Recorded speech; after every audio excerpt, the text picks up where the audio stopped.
Hey everyone. A student of mine has just made me realize that I have forgotten something kind of important that I always teach my class at this point in the course, which I forgot to include. So this is all part of the question: why do we need limits? And as I say, it's another nice example. So I'm going to include this now, and even though I have a different shirt on, it's a couple years after I made the first video. I'm going to tack them together.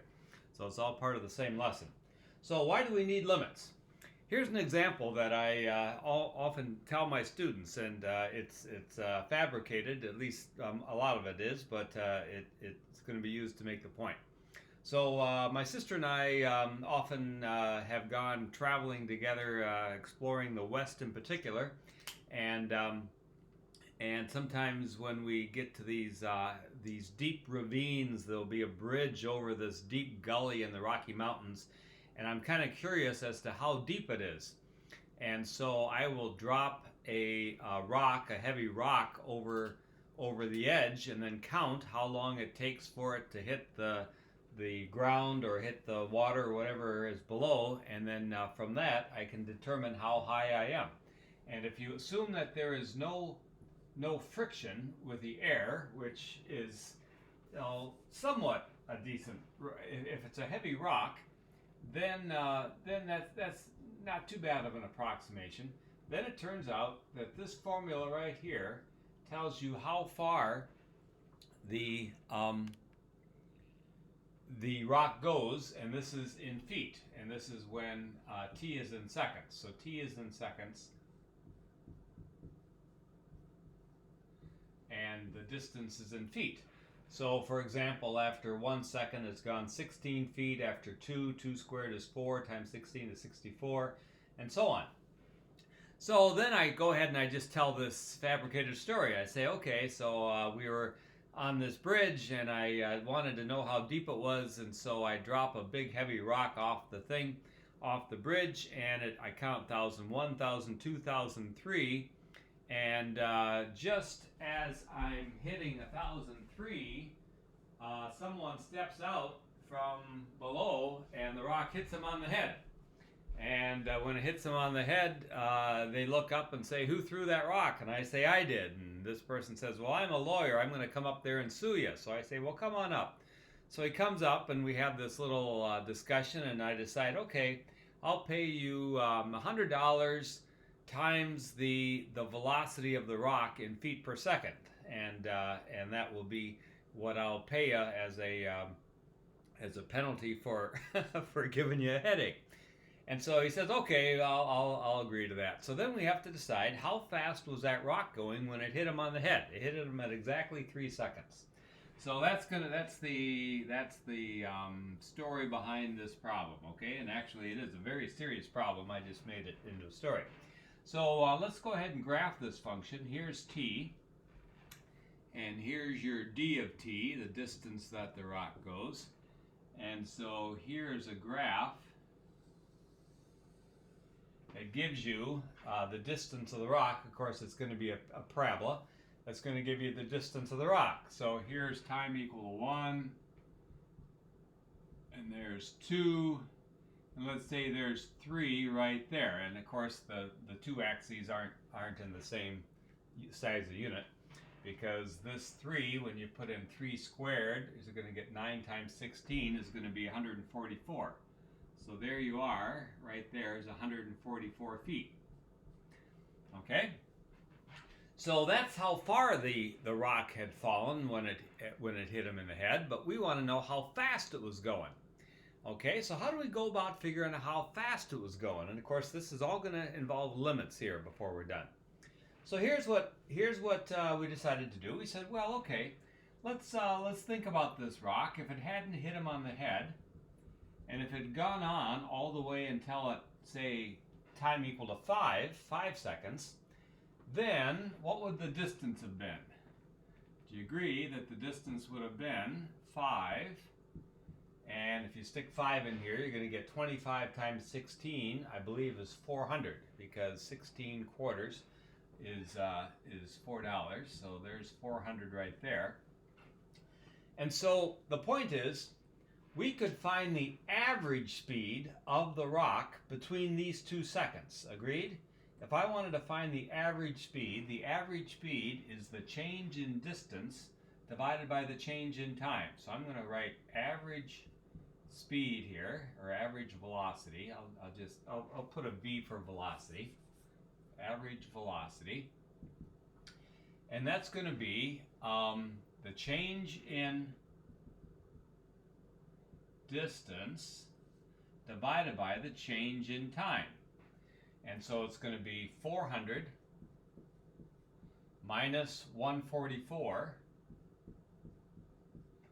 all divided by 5 minus 3, right? This is the point 144 right there. And so the denominator here is going to be 5 minus 3.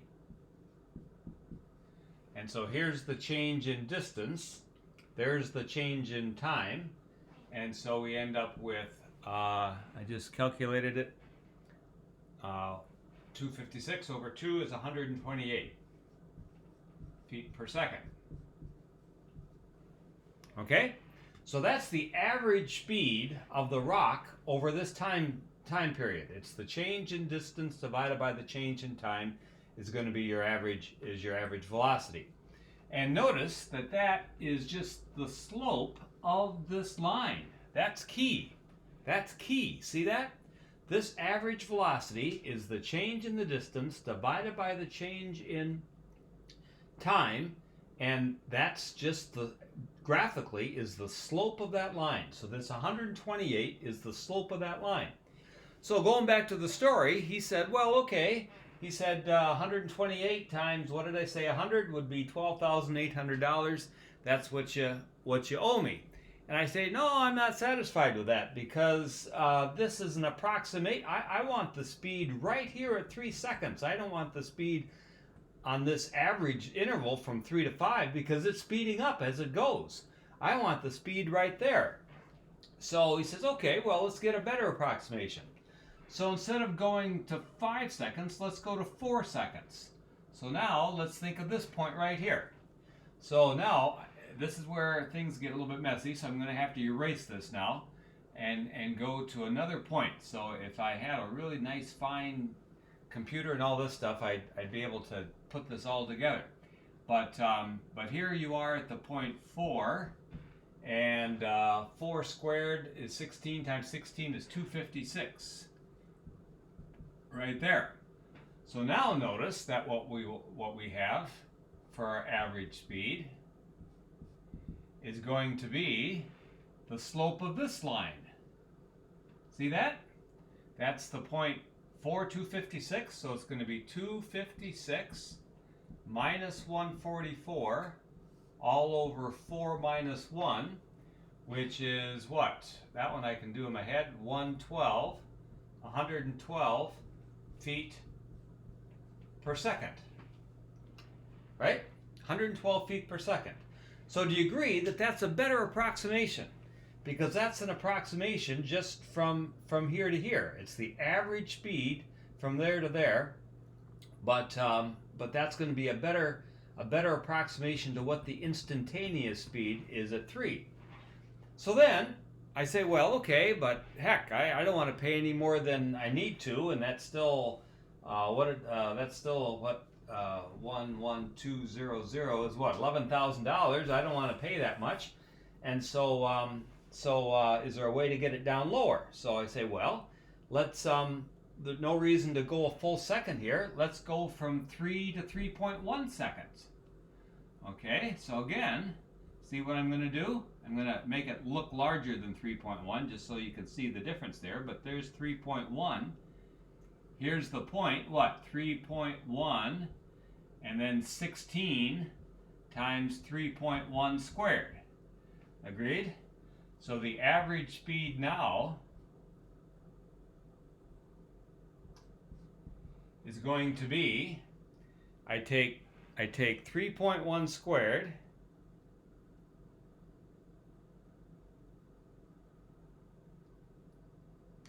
and which is 9.61.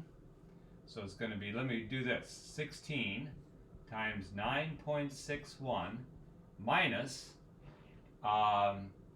16 times 9,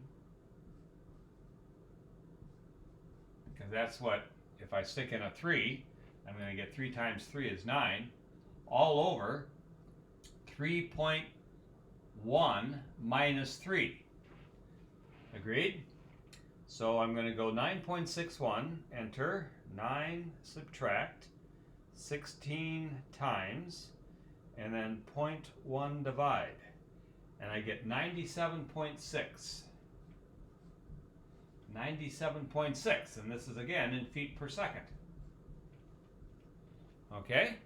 Well, heck, I'm down to less than $10,000 now, I owe them. Let's see if we can get it down even less. Let's take the average speed, the average velocity for just 1/100th of a second. So it's going to be 3.01. So it's going to be 16 times 3.01 squared minus, I might as well go back to 144 here, 144, all over 3.01 minus 3. And let's see once what happens there. And if you have a calculator, try the same thing, okay? Don't just rely on me. You do it. See if you get the same thing as I do. And I get 96.16. And again, feet per second. And let's try it yet one more time.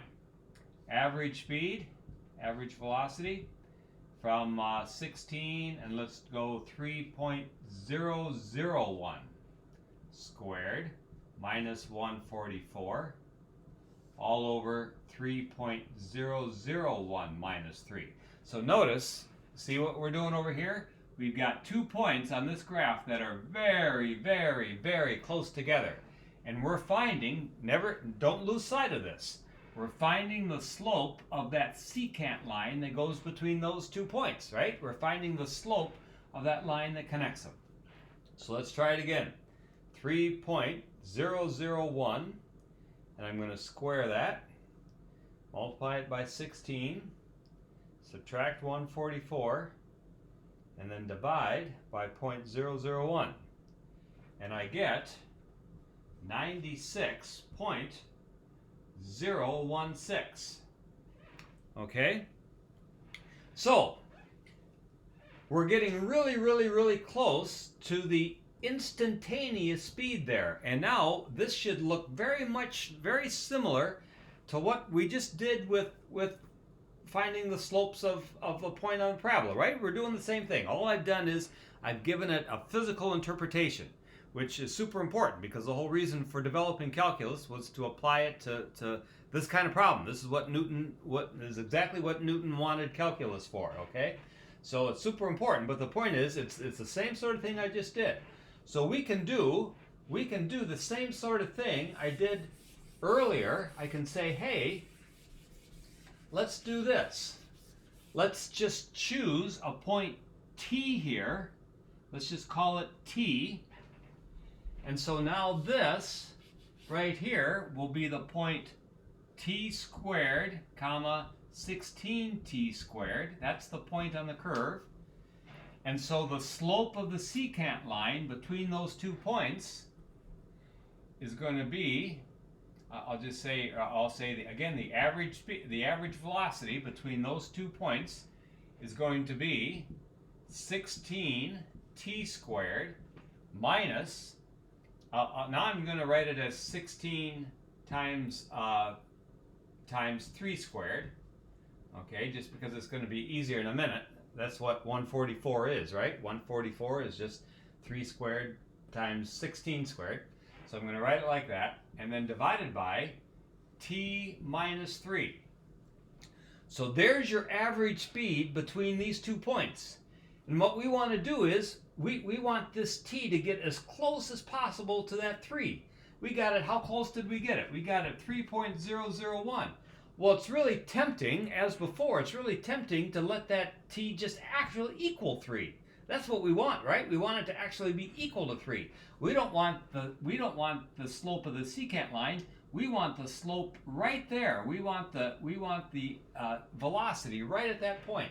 So it's tempting just to say, well, let's let t be equal to 3. But as soon as you let t be equal to 3, notice you're going to get 0 over 0, which is meaningless. So you can't do that. So all you can do is to say, okay, let's push that t all the way into the 3. We're not going to actually let it be equal to 3, but we're going to push it closer and closer and closer, infinitely close, if you will. And so that's, again, the idea of limits right there. That's the whole idea of limits, is to push this thing as close as you can, infinitely close into it without actually letting it equal it. You push it arbitrarily close. There's a key word, arbitrarily. So now you've got yourself an algebraic expression, and similar to what we did before, we can now do this. We can say, okay, limit as t goes to 3, I can factor the 16 out, and after the factoring the 16 out, notice that I'll go ahead and do it. I'm going to have t squared minus 3 squared, right? And that t squared minus 3 squared, I can factor into t minus 3 times t plus 3, and this is all divided by t minus 3. And even at this point, if I let t be equal to 3, I'm going to get 0 over 0. But now here's the key, same as what we just did. I can say, oh, for any number except 3, exactly 3, for any number except 3, this value here is going to be exactly the same as that value. So as long as t just gets infinitely close to 3 without actually hitting it, this value here is going to divide out with that. So that's, I can do that then. So that I'm just interested, what happens as they get closer and closer? So closer and closer, those two things divide out. Now as t approaches 3, I have 3 plus 3 is 6. 6 times 16, aha, just as you might have suspected, is 96. So that means that at this point, at that instant point right there, the instantaneous velocity of the rock was 96 feet per second. Okay? So we did the same sort of thing we did in the earlier one. We took these secant, the slopes of the secant lines, and we pushed them closer and closer, and we finally ultimately found the slope of this tangent line, because the slope of that tangent line is what happens when you push these things together, and that's your the slope of that's going to be 96 feet per second. Okay, so that's kind of the key to calculus and why you need limits, and it's going to motivate everything we do from now on. Very good.